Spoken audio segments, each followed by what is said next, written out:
like I've had more questions about the bench scene for the finale than like anything probably ever in my entire life. Hi, Supriya. Welcome to Dial M for Movies. My name is Kadija. It's such a pleasure to chat with you today. I'm usually with my co-host Olivia, but she couldn't join us, but she sends her best. I want to start off by saying a massive congratulations on the Thank show. you so much. Oh That's my so nice. God. The Pit is incredible. Absolutely my new hyperfixation, if you will. Um, the word of mouth campaign is unlike anything I have ever seen in recent years. What has the reception been like? Yeah, it's so interesting. I feel like I knew when I first auditioned for the show that it was going to be a big hit simply because I just saw how incredible it was and how medically accurate it was because of my background. And I just remember thinking there's nothing else like this and there's no way people won't respond to that. Yeah. So I think I knew it was going to be a big hit. I think I just didn't really prepare for how me being involved in the big hit would would mean for my life. Yeah, it's been kind of crazy. The first few weeks when it came out, it wasn't that much of a shift, but I would say absolutely the past 3 weeks, things felt very different. Yeah. And right now I'm like holed up in San Diego because I'm doing a play, which I'm very excited about. Been nice to like kind of step away from places where people tend to have like HBO Max subscriptions, like New York, Yeah. because it was getting a little weird. Like I didn't realize I guess how many people would like recognize me, especially if like my hair was up and I kind of looked like the character. I Yeah. was just like, this is like not what my life looked like even like 3 months ago, Yeah. That's crazy. Well, I mean, there's just so much to appreciate about the show. Like you said, it's being praised and rightfully so for how accurate it is. But for me, it's also the most accurate in reflecting our society. The physicians alone, we have East Asian, South Asian, Black doctors, Hispanic. For me personally, my heart soared seeing Perla as a hijabi on the show, just kind of existing. What was that like for you being a part of such a widely varied cast? So I will say big props to John, Scott, and Noah, who, as three older white men are making a very specific decision with how they're presenting this cast. And I think like the biggest thing they always wanted to impart was that well, this is like true to life. If you go to a hospital, this is what it looks like. It doesn't serve anyone to like misrepresent what the medical team on on a hospital ER staff is actually going to look like and feel like. Yeah. I still remember the first day, one of the first things John said was, if you look around, you're going to see that most of the series regular cast are like, it's women. And that's actually reflective of what healthcare looks like today. Like about 60% of healthcare workers are women. And I think they were just always very aware of, I mean, paying respect to the community. It does Yeah. not serve anyone to say we're making this incredibly realistic show and Mhm. then, you know, downplay the fact that we have Filipina nurses. We like such a huge Filipino community in the nursing community. We have so many South Asians, so many East Asians, so many Black doctors, and I just love that our show has no qualms about representing that accurately and faithfully. Yeah, people are like, "Oh, it's so woke," and I'm like, Have you stepped into the hospital before? Like, what When was is the last time you were in a hospital? Like, truly? And who was giving you that care that you needed? I read somewhere that the creators of the show sat everyone down and kind of gave you like a character sheet. I'm curious what was on yours for Samira, and were you allowed to add anything to make her more personal to you? I mean, I feel like the blueprint that I got was so specific and also in a weird way felt very personal to me already, and Wow. so it didn't really feel like I needed to add that much more. The big thing I learned about her was that she is such a workaholic, and I think you really see that play out episode 15, which I think is Mhm. a smart way to put it as well, because it's like it's the end of the shift, and it's like all the work is really like, getting to her. Yeah, I that was the big thing that stood out to me, that and also the death of her father, which leads her to be incredibly interested in outcomes for POC patients in the ER. And I just think that trauma was something that was so integral to her character. her feeling like she can change the system, make it work better, change it from the inside. And I think the show kind of exposes like just how difficult that is, if that's something she can even do, if that's even possible. I think she like definitely succeeds a lot of the time, but then it's sort of like this overwhelming weight of like capitalism and the medical industrial complex that's kind of making, her healthcare decisions and practices be viewed like under this sort of like microscope. And so yeah, I I think she's just such an interesting character, and I think they put so much detail into her. It was just so lovely. You said something about your background. Were you also in the medical field before transitioning into I acting? was pre-med, and Okay. yeah, and I actually took the MCAT right before I booked the Pitt, which was like so crazy. Wow. You're like, guys, Yeah, test me. I know everything. no, I didn't know everything, but I knew enough to make sense of a lot of things. Yeah. Yeah, I actually almost went to medical school that year, um or like almost started the process of applying because the strike had just happened, and I spent the strike studying for the MCAT, and I got a really good score, and then I was like, what am I doing? Like, should I be a doctor? I think that maybe that makes more sense. And then I ended up going to TV doctor school. Yeah. So pretty much the same thing. Yeah, and I think it's so strange how like that background has also just given me such a unique perspective on the show.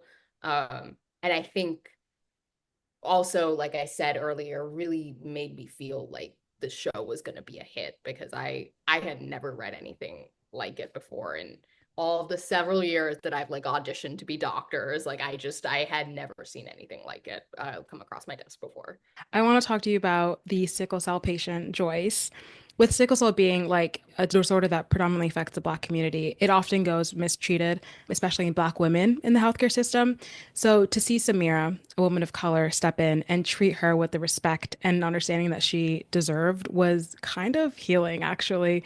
What was that like for you filming that scene with Ashley Romans? I mean, first of all, I have to give major props to Ashley. They're so amazing, and they honestly took on this really traumatic scene. We actually filmed that. This is like so hard to say because I mean, everyone on the show was like incredibly sensitive to the fact that this is obviously an incredibly racially traumatic scene to film. Mhm. But we actually filmed that, I think, a few days after Sonia Massey was murdered Oh my by God. the police.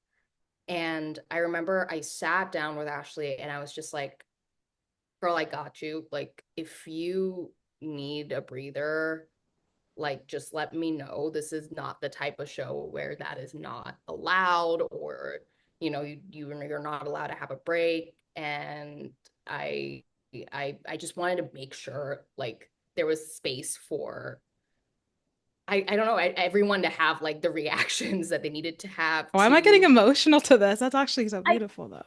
I mean, I just, it feels so strange to like ask POC actors to even like traumatize themselves in order to portray something that is like true to life and accurate, right? And Yeah. so I think even if that hadn't happened, I wanted to have that conversation anyway, but especially because of what was going on in the world, it was Yeah. difficult to film. But I just felt like Ashley did such an incredible job. And I felt so happy that it wasn't like a white savior story moment. It Hmm. was POC women like really looking out for each other. And I think that's also what's so beautiful about her character to me. I Yeah. think sometimes a lot of media shows, the Asian community and the Black community in conflict with each other or tension there. And I just think that's just so not true to like the actual systems that are at play here, and like what the common source of oppression is for both communities. And I just think it's so beautiful that the Pit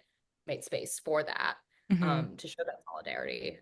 Yeah, I feel very lucky to get to play a character like her. And I mean, side note, even bringing in my pre-med background, it was like I could tell you about sickle cell from a medical standpoint. I knew we studied about it. I knew everything that there is to know about how it exists, and like that it's like a point mutation, and I can tell you like the amino acid that gets switched out and like how that Hmm. changes the shape of the hemoglobin and like all of that big like sciencey stuff. But Yeah. like they just like mentioned that it mainly affects the Black community because it actually is like an evolutionary it's like it's a selected trait because when it's not fully expressed, it's actually it allows people to be resistant to malaria, Hmm. uh, which is really cool. But then obviously when it's fully expressed, it's an incredibly painful disease. And Yeah. so they mentioned this is like something that primarily affects the Black community, but they never like went like, and so if you see a Black person car that like comes in with a lot of pain, maybe like think like sickle cell instead of like that's a drug Yeah. addict. And it's so crazy how they don't like spell that out when it needs to be spelled Yeah. out. Yeah. Yeah. I feel like And they don't like do that for, I mean, obviously you're on the show, but watching it as a viewer, they don't spell out anything. They kind of just like mention it and you kind of have to get with it or get lost, really. absolutely, yeah. And I think our show does like a good uh, like says it without like saying it, Hmm. like it's kind Hmm. of like it's very obvious the racial dynamics at play here. Like as a pre-med student, like they just didn't say it. And so I think like I remember reading the script for episode 2 and just going like, oh, like duh. Like even limitations of my own experience. Like I was Yeah, like obviously that's like a huge issue to like be seen immediately as drug seeking. So yeah, I mean I think it's just so amazing that they showed a story like that on such a big platform, and I can only hope that it raises awareness about this awful disease. And I can only hope it helps with outcomes for patients affected with sickle cell. I agree. I also want to mention that th there was a moment where Samira even like kind of checked Whitaker's bias when he was just like, don't go crazy on the morphine. And she kind of pulled him aside, was like, do you understand the type of pain that she's in? And that moment was kind of like saying it without saying it, trying to educate him while not trying to demean him, because I'm sure it's just like, It's an it's, educational moment yeah, for 100%. The finale, which came out a week and a half ago. I honestly like it was one of the best episodes of the season for me, just seeing all the characters, kind of decompress. But for Samira, it was kind of a different story. She was on a high and it lasted for all of 30 minutes, until she came crashing down like McKay expected. Talk to me about that moment. What was that like? What was going through Samira's head and that crash that she ultimately felt? Yeah, I mean, I did a lot of research to like make sure I was portraying the adrenaline high correctly. And our photographer on set was a war journalist actually, Oh, and I amazing. spoke to him a little bit. I know it's so crazy because it's like it makes total sense as to how you'd want someone with that background to take photographs of our show the way we're filming Absolutely. it. Yeah. But Warwick kind of told me there's like when he's seen it on the field, like it's just the sense of like I can like do anything, like I can do anything. Like even someone could like the adrenaline high could be so intense that you could be like shot and not even really like feel it. Wow. Like that was one thing he said that really struck him. Like people could be hurt and just sort of be like, I'm fine. Like why are you looking at me like that? Yeah. Like I'm totally feel anything.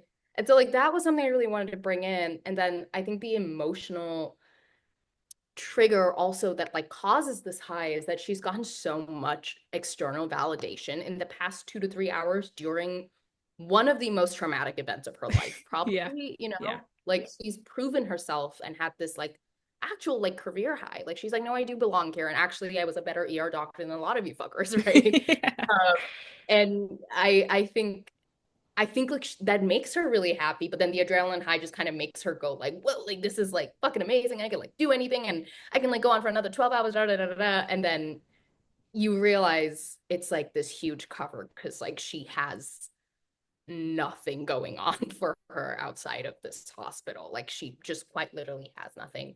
The image that kept flashing through my mind as I was filming was like, well, I can't go home because there's like nothing there. Like I Yeah. maybe have like a sofa and like a tiny TV, and I don't even know if I have food at home, Yeah. let alone like something to like someone to decompress with. It's probably like a plant that's like dead, and that's pretty much it. Yeah. Like there's nothing to really come back to, and I think that's part of also why like her brain's kind of like staying in the euphoria of being validated And I think when McKay points out that, like, I can see right through you. I see what's going on here. I think Yeah. that's like a big like punch to the chest almost. Mhm. Um, and it was very interesting timing, like the fallout from that, because it was like the next scene had to be like an in between like the euphoria and then also like the crash, and so it was like very interesting just like timing all of that out emotionally in my head. Yeah. Someone else who had an emotional moment, I guess, was Robbie.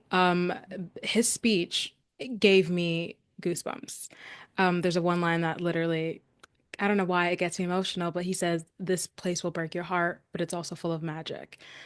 Talk to me about, I guess, reading that for the first time in the script and then also hearing Noah Wiley say it for the first time. I'm sure there was many takes, but just like that initial moment.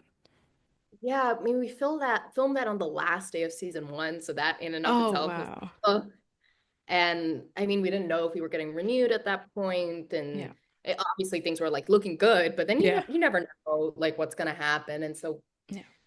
I think we all were even just like mentally saying bye if like that was what was happening. We Yeah. weren't totally sure, um, and and the line that actually gets to me is we saw like 112 mass casualty patients Casualty and Pit, like yeah. 100 or something are gonna live. Like that's the Hmm. one that gets me. It's true to life to the Las Vegas shooting. Oh, Um, wow. because doctors actually are able to save a lot of people Yeah. if they come in and they're still breathing. Hmm. Obviously, if you're shot and you've been hurt, that's you're probably dead on arrival. There's nothing they can do. But Hmm. if you're still in and breathing, like uh, most trauma doctors are able to make sure that you survive. Hmm. And that's just so incredible that most people that were taken to the ER and from the Las Vegas shooting were able to make it.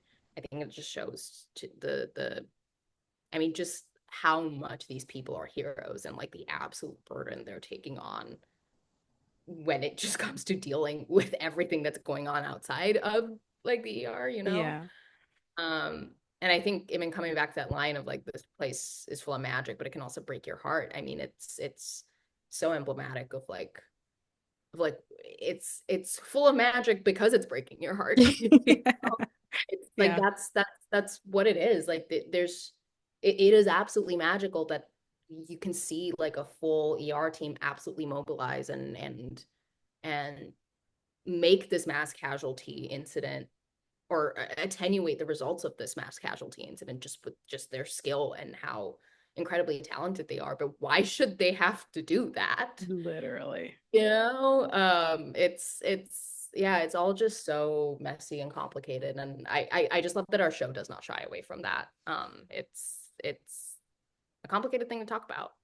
It doesn't shy away from a lot of things, which again is one of the reasons why I love it. There was even that moment of like between Victoria Javadi and there's a trans woman and she kind of just talks about how she corrects her, gender on her chart. And it was just like a very small moment and you can see the character getting choked up. She's like, "Wow, thank you." And then McKay's like, "Oh, I didn't catch that. Great." And that was the moment. And it just like cut to the next scene.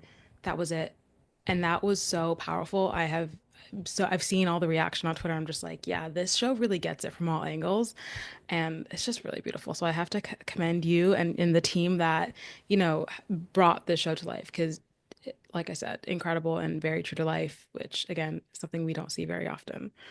Thank you so much. Oh, of course. I want to talk about one of my favorite things to come out of the show, which is all the little ships that everyone talks about. Um, I'm sure you've seen it by now. Abbott Mohan. Let's talk about it. Okay. Listen, Sean Hattasey really threw the first brick when he said that it was Jack Abbott's way of flirting with Samira when he let her do that procedure. So I want to know, did the flirting even register for Samira? And what are your thoughts on Abbott Um, Mohan's I, dynamic? I I will say for Supriya the actress was registering. For Samira the character, I don't think so. Yeah. I think she's just so closed off from all of that. Hmm. I mean, we absolutely knew the scene was written as a flirtation. Like that's what the writer had intended. We actually found out before we even got the episode that like that was like where one of the writers' heads was going, and you were just like, "Oh my God, that's so crazy." And then we got this like heart procedure scene, and we were like this Here feels a now? little messy. But yeah, I I mean, it mean, absolutely was. Are you kidding? yeah, no, I mean, it was like on the page, and so we played it that way. But I definitely do not think Samira like registers that. I think I feel like Abbott's kind of, reaching out and like trying to like go like, hey, like look at me. I think she's just, I don't think it's that she's not interested. I think she's just so like head down, like I've got to be the best doctor I can be, and like that's really the only thing she's ever focused on. Hmm. I do think like with the finale, you see her kind of go like, oh, like I can't have this be like My my life. life. Yeah. He goes to the park and like ends up like socializing with everyone. But And she's like, "Do you uh guys do this every shift?" And you don't even know, and they probably have.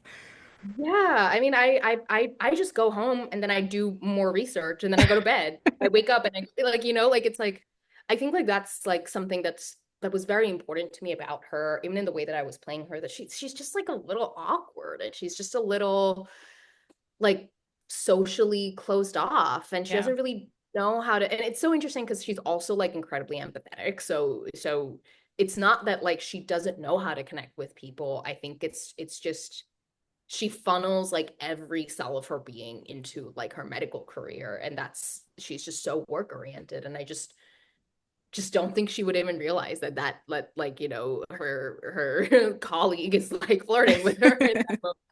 Like I think it just totally goes over her head. So um yeah, I mean, I find it funny that everyone clocked it so quickly. I mean, I guess it just goes to show that Sean was like, I have an intention and I'm playing it.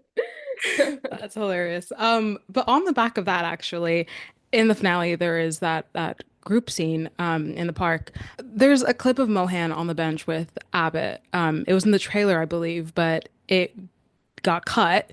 I feel like Pit Nation would not forgive me if I didn't ask what was said in that scene between Samir and Jack. I've got to be so honest.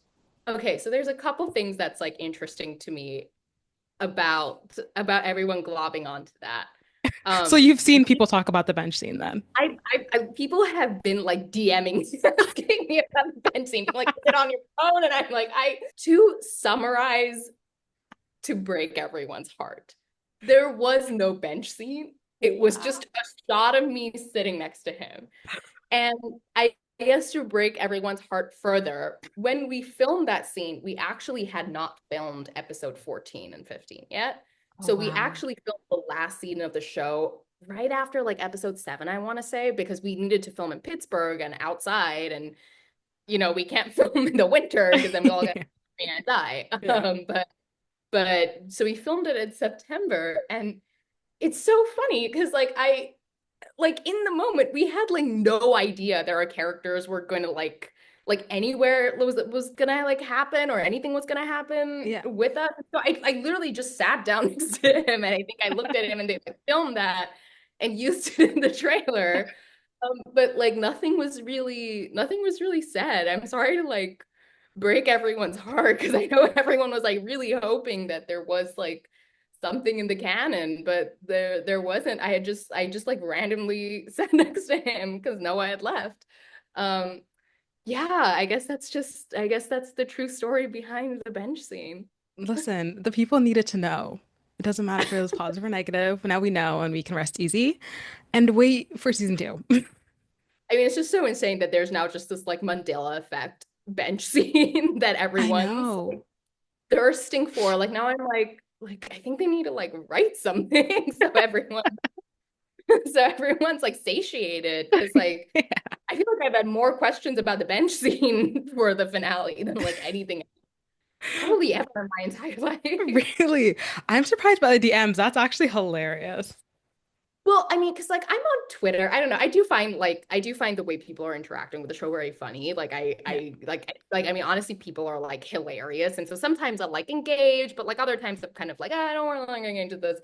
But but yeah, people I think like notice I'm like on there. They're sort of like, oh my God, we can she like responds sometimes. Like let's DM her. And I mean I really don't mind. I just honestly find it like really funny. That and also like endearing that everyone's just so charmed, I guess, by these two characters that I mean, I think there's a lot of similarities there between them, and I like understand the instinct to like put them together. Yeah. I mean, they do are, but they're both workaholics. Like you said, Samira doesn't have much going at home, and neither does he. I was kind of shocked when he was like, "Oh yeah, I was up listening to police scanners." Like, who does that? Like especially after Yeah. coming off a shift. And I'm like, well, two peas in a pod. There you go. Yeah, I mean, it does beg the question about whether we'd be good for each other, That though. is true. Like, I don't know if what I need is to like go home and listen to the police there with him. Like, even She though needs there's like, someone to read poetry to her and like a relaxing bath. Like she needs someone calm, cool, collected. I need a house husband or housewife. Exactly. What I need. Oh my God, let's get into it. The girls also do love Mohan and Santos. Literally Mohan and just any other girl. They're like, yes. And you know what? We agree. We agree. I mean, it's so interesting because like I do identify as queer, but it's so interesting playing this character where like I don't even know if she's had enough time to like figure Question that her out. sexual. Yeah, like I Yeah. think she's just sort of like, just gotta be a doctor, gotta be a doctor, and it is so interesting. I mean I don't want to make anything canon because like I don't know what the writers are gonna do, and like if Hmm. whatever they do, I'm down. Love that.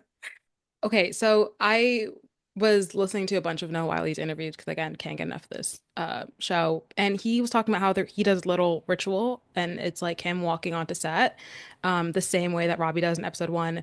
Was there anything for you that was like a ritual for you to get into the head of Samira and like come to work that day?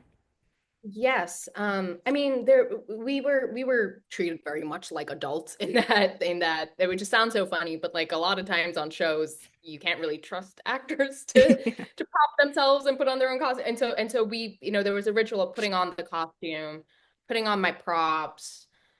Like it's so crazy, but it was like the weight of my like pants with all the stuff in it was like really important to me. Like it felt like I was her when the weight in my pants felt Yeah. right and the weight of the stethoscope felt right. There's one really crazy moment where they'd switched out my stethoscope and it was like it looked exactly the same, but I put it on my neck and I was like, this is lighter. What did you do? That is And crazy. and the props guy, Steve, was just like, what the like, how did you know? Like that is so like that was a big thing. And then I also have this perfume that I try to like keep perfumes for each character that I do. Oh, that's good. I had a perfume for her that I used that I picked out. And then when I was done filming, it was, like taking the props off, and then I would just go to my room and lie under like a 20-pound weighted blanket for like 10 minutes. Because it was just like such an adrenaline rush to like even film a lot of the medical scenes, and everything was just, I mean, we're like kind of doing like a medical action show, Yeah. you Oh, know? yeah. It You it guys are it like felt moving. that.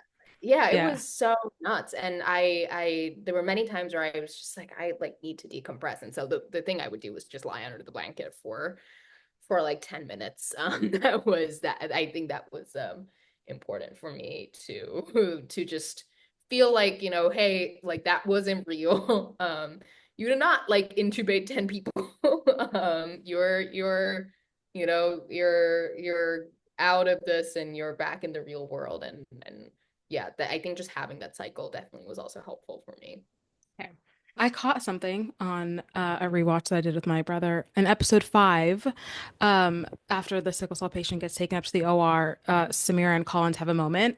Um, she apologizes to Collins for taking too long with the patient, and Collins goes, I should apologize to you. Slow-mo, you deserve better. So can you confirm, was it Collins the one who started to call her slow-mo and like it just caught on? I mean, that's what it felt like, but I don't know if it was her who started it. That would make me sad because I think that's definitely a doctor I like look up to. And someone who I think Samira also wants to like follow in the footsteps of. But the way it was like written and I guess even like filmed and acted, like it did kind of feel like she was taking ownership of like starting that name for me. And I mean it kind of makes sense. Like Dr. Collins is someone that like takes no shit and like she holds everyone to like a certain standard. And so Mhm. like I mean I'm sure I'm like a better slow-mo now, but I'm sure when it started off, it was probably just like, what is this girl doing? Yeah. Like how is she 5 year? Um so yeah, I mean, it would make sense, but I don't know if it was necessarily canon. Mm. I mean, it's because she cares, though, right? Like, she just is, like you said, has lots of empathy for her patients. And I know that, like, Robbie gets onto her a lot about that, but he honestly, like, they're different sides of the same coin because there's that patient that comes in with the 18-year-old son, and he's doing like extra And tests to correctly, give, yeah, yeah, to give that those parents hope. I'm sure like Samir would do the same thing. And it's like he doesn't see it that way, but they're quite similar in that sense. yeah. I mean, I actually think there is a part of him subconsciously that sees it. I love that you're doing rewatches already. I think you might also notice that usually when he's hard on me is right after like a flashback too, with uh Mm, with Dr. Adamson, right? Where he spent too much time and too many resources on this patient that meant a lot to him. And so I think he's also like reworking something there for himself where he's like, I think there's like a part of him that's like, I can't let anyone else experience what I like experienced. I can't let anyone like make the mistakes that I made. And so I think that's also why he pushes me. And I mean, when we were filming a lot of these scenes, Noah Wiley always was like, to me, it's like, I know what a good doctor you can be. And that's why I'm so hard on you. I want you to be like the ER doctor that like I know you can be. And so I think it's coming from this place of like love and support and admiration, but also I think there's a place of like self-flagellation mhm. for that character as well, where he sees, perhaps subconsciously sees some of himself in her. Now that we know season two takes place 10 months later, or the 4th of July weekend, and follows Langdon returning to work, not chasing any spoilers, but is there anything you'd like to see happen for Samira? I'm just excited to see what the writers will do. I wish I had thoughts. I'm more like vibes more than thoughts. So I'm just happy to be invited at the table. I haven't honestly heard anything about season two, so knock on wood. They do pick up my contract. I am excited to see where everything goes and yeah, I mean where they'll take this character and all the other characters. It'd be really cool to just like dive into her backstory more and have people understand and empathize with her more as a character. 100%. And finally, since our podcast is called Dial M for Movies, me and Olivia have a fun segment we like to call Movie Speed Dial. I'll give you a category and you give me the first movie that comes to mind. Oh Sounds my good? God. Okay. So much pressure. Let's do it. Are you a movie person? Yes. Okay, good. I'm Um, about to uh, watch Sinners tonight, actually. oh my God, I watched literally yesterday. Okay, don't tell me anything. I actually I- don't know anything else. I So know you I've haven't been seen like, the trailer? no. And I just That's how it know should be. I know it's about vampires and Michael B. Jordan's very hot. Like that's all I Keep it like know. that. Keep it like that. That's all you need to know. It's fantastic though. It's pure cinematic masterpiece. Okay, a movie you dial up when you need a good laugh. Oh, so bizarre, but like Home Alone 2. That's a good Lost in New York. one. I mean, it's like that was like the movie that I watched as like a kid all the time with my brother. It's the only thing my parents would let me watch, and Yeah. so for whatever reason, that was like like the it was like a comfort movie. So for sure, Home Alone 2, Oh, Lost in New York. the best one, not gonna lie. That's A one. movie you dial up that's lesser known but a personal favorite. Ooh, Under the Skin, the one where Scarlett Johansson plays an alien that that eats men. And I can kill them. I just think it's so cool. Yeah, that's definitely one that I'm a big fan of. Amazing. A movie you dial up that is a go-to from your favorite director. Ooh, Oh God. Okay, that's really hard. I think okay, a favorite director is really hard to pick. I gotta be so honest with you. Okay. But I think if I had to pick one, and I know this is hard because she's mostly done theater, but I still think she's an incredibly talented director. But Celine Song's really great, and I love Past Lives. Are you kidding? Um, That's a fantastic answer. yeah, I mean, I know that was like her debut in film, but Hmm. I just think she's incredibly talented and incredibly gifted as an auteur, and I think that I think that film like expressed something that I've always been searching for words to express. Yeah. And I just think it's so well directed where there was just like such deep intimacy, but I don't think the two lead characters ever really touch. I like I'm actually 99% sure they like don't. Hmm. Or they might, but they definitely don't like kiss, you know. No, they don't kiss. They do hug, that one like awkward Oh hug where yes. he's kind of just like standing there and her arms wrapped around him. But Yeah, very and it's like beautiful movie. and that's like so rare. Like in the shot of like their hands on like the The subway pole. subway. Oh, yeah. Don't get me started. Uh, so yeah, I guess that would be my answer for that. Amazing. A movie you dial up that was released in the last year or two. The Substance. Yes. Well, I, yes. I want to make a movie like that so bad because I feel like being a woman is body horror. Like I Hmm. think that is like the thing that that movie communicated so incredibly well. Yeah. Um, and I think the more we have films like that just show honestly just how down in the trenches we are like every fucking day, you Yeah. know, like the fact that I've like looked up plastic surgery as often as I have, Hmm. insane. And then like the thing I always do to like make myself go like wait, why the fuck would I want to do this to myself is actually watch like the medical video of like the plastic surgery, That's you know, and smart. but like also like no shade to anyone who like does it. Like you should do what you want to do that makes yourself feel good. Yeah. I get all of that, but it's also 100%. like I think a lot of the time people don't realize like what the medical procedure is. Hmm. Do you know what I mean? Yeah. And I what it does to your, like, it's irreversible. it's irreversible. And also my little bit of tea is that I think it's like really hard as like a person of color to like get plastic surgery. You know what I Hmm. mean? Because Hmm. like everyone's trying to make your features look more white. Yep. And like sometimes like maybe I want to enhance what's already there and I Yeah. don't even if There's like no people know. blueprint for that though. There's no blueprint for that. And so I'm like I don't know if I want to like rip my entire body up to like look a little bit more like a white person. You know what I mean? Like Yeah. I'm Yeah. like it's just it's so horrific. Yeah, anyway.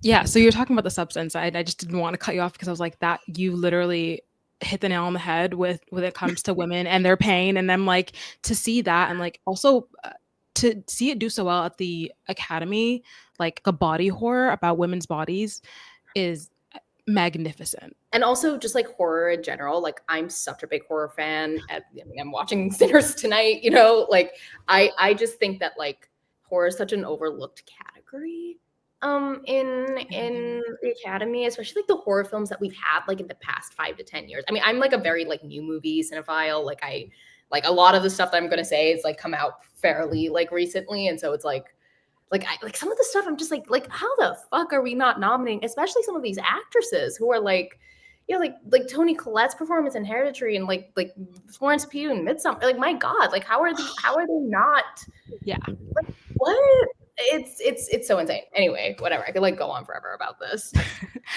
uh, a movie you dial up with a score or soundtrack you could listen to on repeat. Oh, Challengers. Oh, Yes, and yes, also yes. If Beale Street Could Talk, such a good It's like score. you're like looking into my mind or something because Nicholas Bertel, like genuinely, he put crack in that soundtrack. It's phenomenal. It's so good. I actually I have a record player and I bought that soundtrack. I also I need to buy the Challenger soundtrack. I'm just like in between apartments and it feels weird to like buy vinyl right now because I'm like, where the Yeah, fuck is it like delivered to? yeah.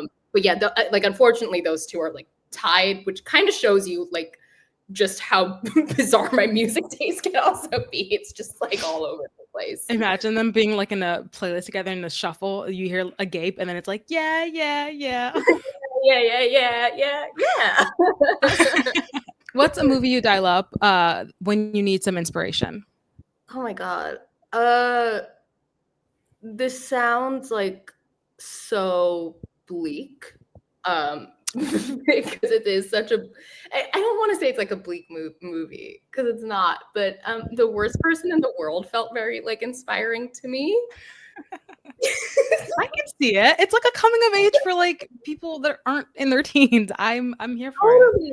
Yeah, there was something about like how it felt like she was like grappling with like what her life had been and also taking the reins on it, but then also grappling with those decisions. Like something about that felt like because I'm just someone who's like so worried to like make mistakes. Mhm. And I think just watching like this like flawed female character make those mistakes and then live with them and deal with them like felt kind of like no, like I don't think she's like a bad person. I just think she's She's she's figuring it out. person. Yeah, she's figuring it out. And I mean, I think that scene where she's in the apartment and everything pauses and she just like runs. Like, I mean, like, come on, like, how can you not feel like inspired by that? Like, I'm Yeah. just kind of like, you're like living life or like whatever the hell. But yeah, I don't know. I found that movie really inspiring and definitely felt like it gave me freedom to like make the mistakes I needed to make in some ways. Definitely. I feel like there should be more coming of age stories for people in their 20s and 30s. Like you don't stop coming of age at like 18 or 19. And Mm. yeah, Yeah, I I feel mean, you. I'm a 27-year-old girl. I'm a A 27-year-old total baby. teenage girl. You're a 20-year-old teenage girl. Exactly. Just figuring it out. I love that. What's a movie that's your all-time favorite and you'll stick by no matter what? Oh, I'm like getting the instinct to like pick something a little controversial here. Oh, do it. I live for it. I'm like I don't know if there's like a movie I like that's like, is there a controversial one? Are you like purposely searching for one? Yeah, I'm like trying to find like a okay, this is a little controversial. Okay. This is a little controversial. 500 Days of Summer. It's a little controversial. I I will understand. stick by that movie no matter what because I think like it's gotten like a lot of heat because like the character that Zoe plays Summer is like portrayed as this like manic pixie dream girl and like Mhm. I get that heat, but I also think like the cinematic, what's the word, like the narrative in that, like I feel like we only really see Summer through I I don't even remember his fucking name. Yeah. Like we only really Through see her Joseph Gordon-Levitt's. Yeah. through Joseph Gordon-Levitt's eyes, Yeah. and I think like you see like the manic pixie dream girl like break. Like you see her kind of go like, no, I actually like have a personality, and you like don't like fucking know anything about Yeah, me, right? yeah. He was just Like in like her projecting it all onto her. absolutely, and I just think that like that movie did such a good job of showing like men they're fucking crazy sometimes. and Yeah. and I think like the end, like everyone thinks it's like it's like an uplifting end, and I actually don't think so. Like I think Mhm. like the end like really shows that he's being like absolutely delusional. Like you just Yeah. met someone called Autumn, and like music starts Don't playing in your even head. get me started. Yeah. Like I think like we're not supposed to like him, and we're not supposed to like support anything that he's like really doing. And I think that's the thing that I will like stand by about that movie. And I mean I I love it. enjoyed it. Like I do feel like sometimes I've like been the Summer in the relationship. I've been the Joseph Gordon-Levitt in the relationship.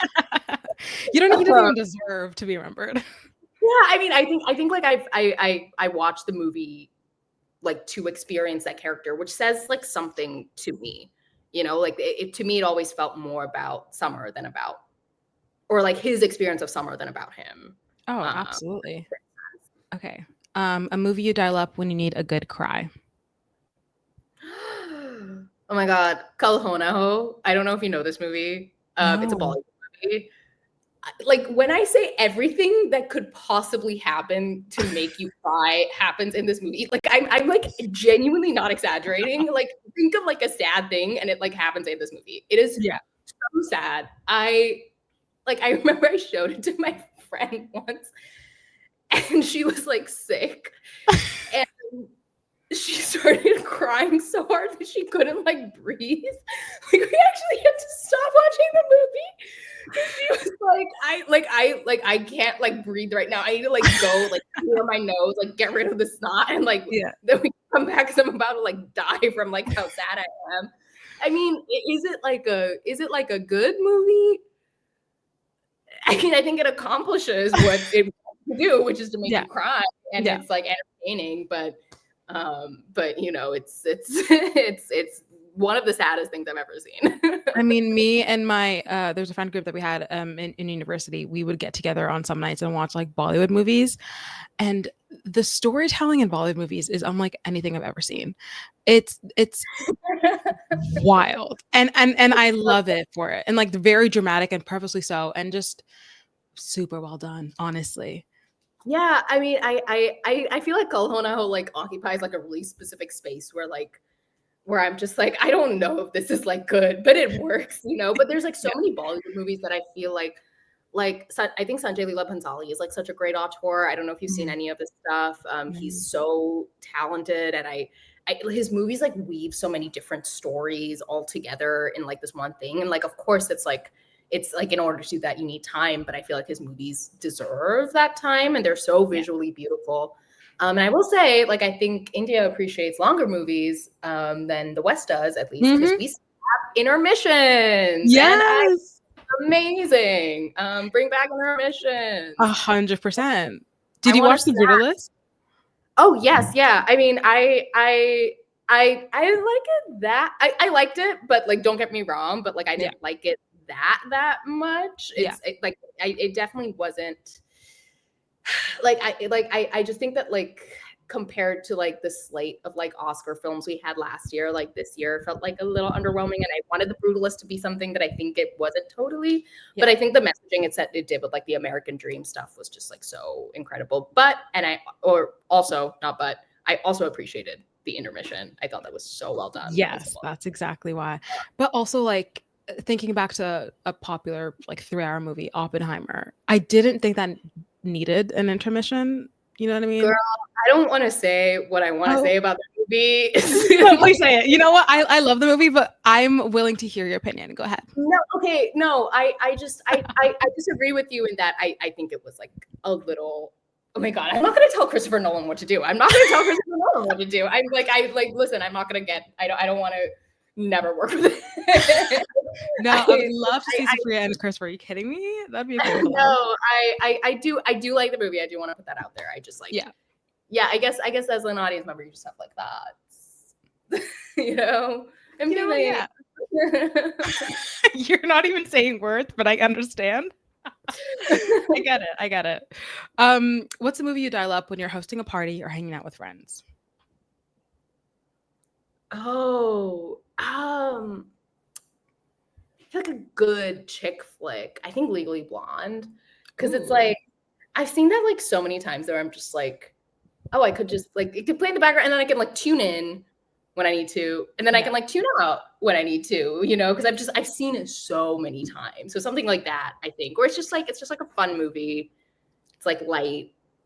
No I one's love gonna that. like, yeah, like you know, go and be like, why did I like leave hating my life? Which is like most of the movies I like watch anyway. So I Yeah. try to keep it like, when I'm like socializing, you Yeah. know. That's good.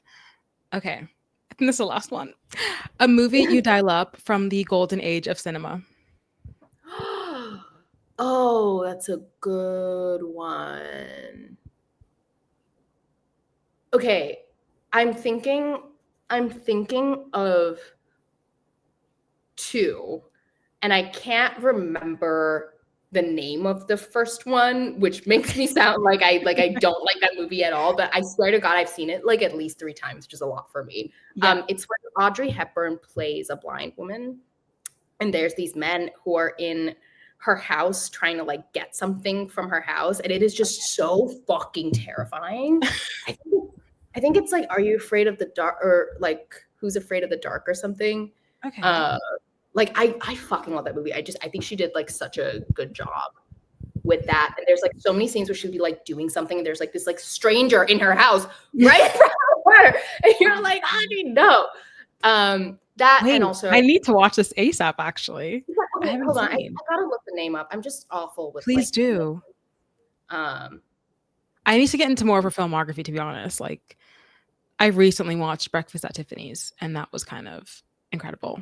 yeah, I mean so I just hate that like Mickey Rooney's character just like ruins all of it. Oh my God. My coworker, she actually was the one to suggest it to me, and she was like, "But forewarning, there is this character that is very like you would not see this in a movie nowadays."